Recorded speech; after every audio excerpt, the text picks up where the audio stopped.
A gente conversa um pouco sobre esse assunto que ainda vai render muito, Bruno Eumano, e talvez até cause ao governo a necessidade de rever essa portaria, porque as críticas no mundo inteiro são muito fortes contra essas mudanças que foram anunciadas nesta semana. O que chama atenção é que o Brasil vinha de muitos anos de uma intensificação na luta contra o trabalho escravo, ou trabalhos em condições análogas à escravidão, né?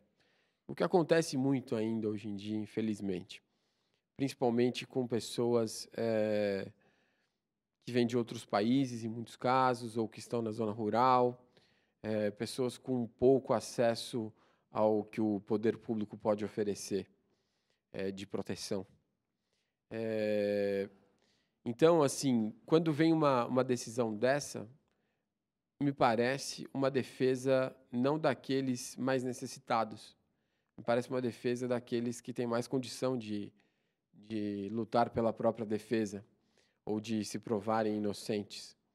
Nesse caso, a dificuldade maior vai ficar para quem possivelmente sofra com isso. É óbvio que tudo tem que ser feito dentro da lei, qualquer tipo de investigação tem que seguir a lei, mas é óbvio que também que o governo tem que proteger as camadas mais fracas da população e dos moradores de um país.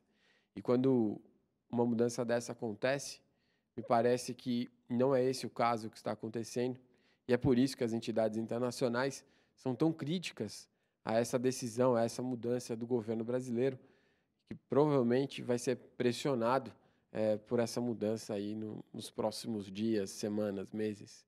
Vamos ver se vão tomar alguma atitude pela mudança.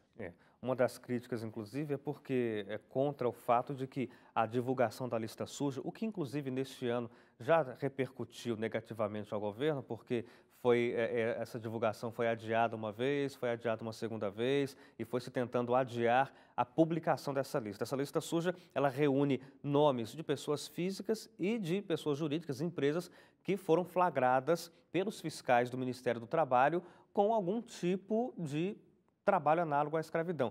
E uma coisa interessante, Bruno, é que você falou que isso ocorre mais na zona rural, ocorre mais com pessoas que vêm de fora do país para tentar a vida aqui no Brasil, mas a gente teve casos de fiscalizações do Ministério do Trabalho que flagraram esse tipo de crime ocorrendo, inclusive, nos grandes centros, em São Paulo, nas construções, por exemplo, para a Copa do Mundo. Tá Não é uma vendo, né? coisa tão distante como a gente possa imaginar. E é muito próxima do poder, como a gente tem visto em várias investigações da Polícia Federal, essas construções para a Copa do Mundo são de empreiteiras que têm uma relação muito próxima com o governo, que estariam a fácil acesso de qualquer investigação. Sim. Quando a gente pensa em trabalho escravo, a gente sempre lembra dos casos de outros latinos que moram em São Paulo, alguns deles, Sim.